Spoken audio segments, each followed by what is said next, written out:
मैं डॉक्टर गुंजन गर्ग, राजकीय महाविद्यालय गंगापुर सिटी, बीए कोटा विश्वविद्यालय कोटा की बीए पाठ तृतीय संस्कृत के द्वितीय प्रश्न पत्र के अंतर्गत हम लोग अभी तक नीति शतक पुस्तक पूर्ण कर चुके हैं। आज हम दूसरी पुस्तक किरातार्जुनीयम का प्रथम सर्ग जो हमारे सिलेबस में है उसको प्रारंभ करने जा रहे हैं। किरातार्जुनीयम महाकवि भारवी की रचना है। महाकाव्य के अंतर्गत यह आता है। महाकवि भारवी ने 17 सर्गों में इस महाकाव्य को लिखा है। जैसा कि इसके नाम से ही पता चलता है, किरात अर्जुनीयम, इसमें किरात वेशधारी भगवान शंकर और अर्जुन के युद्ध का वर्णन किया युद्ध हुआ था, उसी के आधार पर इस महाकाव्य का नाम किरातार्जुनीयम रखा गया है।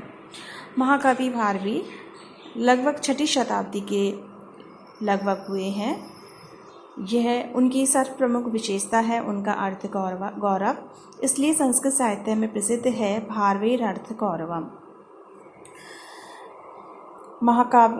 महाभारत से इस महाकाव्य का कथानक लिया गया है। इस महाकाव्य का प्रथम सर्ग हमारे सिलेबस के अंतर्गत निर्धारित किया गया है।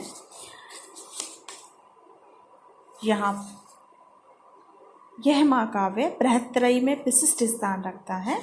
महाकवि भारवी का किरातार्जुनीयम, माघ का शिशुपाल वध और श्री हर्ष की नैषधीय चरितम, तो इसमें किरातार्जुनीयम जो है वो बृहत्त्रयी में विशिष्ट स्थान रखता है।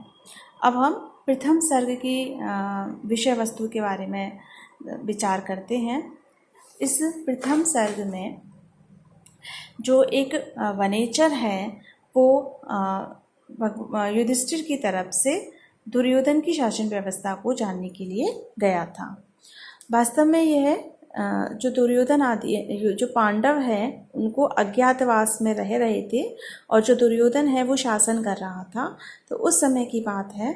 तो युधिष्ठिर ने दुर्योधन की राजनीति, शासन व्यवस्था, प्रजापालन की वृत्ति को जानने के लिए कि किस प्रकार वो प्रजापालन कर रहा है, वनेचर को वहाँ पे भेजा था।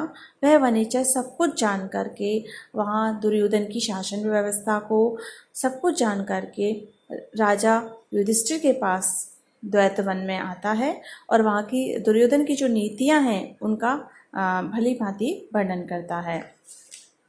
और जो युधिष्ठिर है उसके बाद अपने भाइयों, अपनी पत्नी के सम्मुख आकर के दुर्योधन की नीतियों को बताते हैं, तो जिससे वो लोग युधिष्ठिर को, जो द्रौपदी है वो युधिष्ठिर को युद्ध करने के लिए प्रेरित करती है।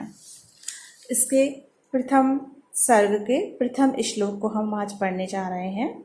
श्रियः कुरुणाम अधिपस्य पालनीं प्रजासु वृत्तिं यम अयुक्त वेदितुं सवर्णी लिंगी विदितः समाययौ युधिष्ठिरं द्वैतवने वनेचरः। किसी भी ग्रंथ का प्रारंभ मंगलाचरण से किया जाता है। यह हमारी संस्कृत की परंपरा रही है।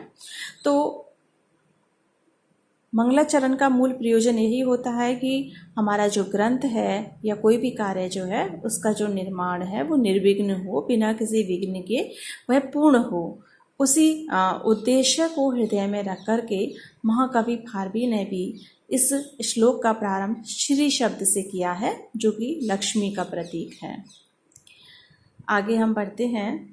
श्रियः राजलक्ष्मी को, कुरुणाम कौरवों के अधिपति, अधिपत से अधिपति, कौरवों के अधिपति दुर्योधन की राजलक्ष्मी को, पालनी पालन करने वाली, पोषित करने वाली, प्रजासु वृत्ति प्रजाओं के प्रति जो उसका व्यवहार है, प्रजा पालन की जो उसकी वृत्ति है उसको, यम जिसको अयुक्त नियुक्त किया, वेदितुम जानने के लिए, सा वह वर्णलिंगी ब्रह्मचारी विदितः जानकर, समाययौ आया, युधिष्ठिर के पास, द्वैतवने द्वैतवन में, वनेचरः वन में विचरण करने वाला वनेचर। कि वन में विचरण करने वाला जो वनेचर है वो कौरवों के अधिपति दुर्योधन की प्रजापालन की वृत्ति को जान करके युधिष्ठिर को द्वैतवन में बताने के लिए आया है। इसका अन्वय देखते हैं। कुरुणाम अधिपस्य श्रियः पालनी प्रजासु वृत्तिम। कुरुणाम अधिपस्य कौरवों के राजा दुर्योधन की। श्रियः राजलक्ष्मी को पालने स्थापित करने वाली, प्रतिष्ठित करने वाली, प्रजासु वृत्ति प्रजा पालन की जो वृत्ति है, प्रजा पालन की जो पद्धति है उसको वेदितुम जानने के लिए, यम जिसको अयुक्त नियुक्त किया था वर्णिलिंगी ब्रह्मचारी को, स वनेचर वह वनेचर, विदितः सब कुछ जान करके द्वैतवन में युधिष्ठिरम समायो युधिष्ठिर के पास आया है। एक बार पुनः देखते हैं। कौरवों के राजा दुर्योधन की राजलक्ष्मी को प्रतिष्ठित करने वाली, उसकी प्रजापालन की वृत्ति को पद्धति को जानने के लिए जिस ब्रह्मचारी वनेचर को नियुक्त किया था वह सब कुछ जान करके द्वैतवन में युधिष्ठिर के पास आया है। यहाँ पर वृत्तिम वृत्त धातु से तिन प्रत्यय का प्रयोग है। वेदितुम विधि धातु से तुमुन प्रत्यय का प्रयोग किया गया है। विदितः में विधि धातु से त प्रत्यय का प्रयोग किया गया है।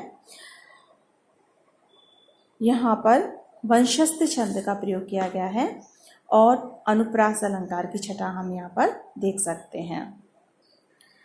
अगला श्लोक हम देखते हैं। कृत प्रणामस्य महीभुजे जिताम सपत्नेन निवेदिष्यतः न विव्यते तस्य मनो न हि प्रियं प्रवक्तुम इच्छन्ति मृषा हितैषिणः। कृत प्रणामस्य प्रणाम करने के बाद, महीम पृथ्वी को, महीभुजे राजा के लिए, जिताम जीती हुई, सपत्नेन शत्रु के द्वारा, निवेदिष्यतः कहने की इच्छा करते हुए, ना विव्यते नहीं व्याकुल था, तस्य मनः उसका मन व्याकुल नहीं था, ना ही प्रियम ना ही प्रिय, प्रवक्तुम कहना, इच्छन्ति इच्छा करते हैं, मृषा झूठा, हितैषिणः हितकारी लोग, हित चाहने वाले लोग। हाँ, कृत प्रणामस्य प्रणाम करने के बाद सबसे पहले उस ब्रह्मचारी ने राजा युधिष्ठिर को प्रणाम किया। प्रणाम करने के बाद सपत्नेन जिताम महिम शत्रु के द्वारा जीती गई भूमि को, महीभुजे राजा युधिष्ठिर के लिए निवेदिष्यतः कहने की इच्छा करते हुए, तस्य मनः न विव्यते उस ब्रह्मचारी का वनेचर का मन व्याकुल नहीं था, ही क्योंकि हितैषिणः जो हितकारी लोग होते हैं, हित चाहते हैं, मृषा प्रियम प्रवक्तुम न इच्छन्ति झूठा प्रिय बात नहीं कहना चाहते हैं। तात्पर्य यही है कि उसने ब्रह्मचारी ने सर्वप्रथम राजा को प्रणाम किया। उसके बाद शत्रु के द्वारा जीती गई जो पृथ्वी का जो भी समाचार था, जो उसकी प्रजापालन की पद्धति थी, उसने सारी बातों को वो कहना चाह रहा था। उसका मन व्याकुल नहीं था, उसे डर नहीं लग रहा था कि मैं युधिष्ठिर से दुर्योधन की प्रशंसा करूंगा तो जो युधिष्ठिर है मुझे दंड देंगे। क्यों?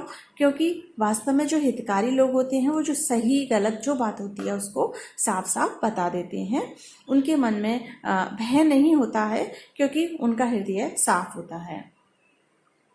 एक बार पुनः कृत प्रणामस्य प्रणाम करने के बाद, सपत्नेन जिताम महिम शत्रु के द्वारा जीती गई भूमि को, महीभुजे राजा युधिष्ठिर के लिए निवेदिष्यतः निवेदन करने की इच्छा करते हुए, तस्य मनः न विव्यते उस ब्रह्मचारी वनेचर का मन व्याकुल नहीं था, ही क्योंकि हितैषिणः हितकारी लोग, हित चाहने वाले लोग झूठा प्रिय कहने की इच्छा नहीं करते। हितकारी लोग चाहे बात कड़वी लगे लेकिन सत्य बात को ही कहते हैं।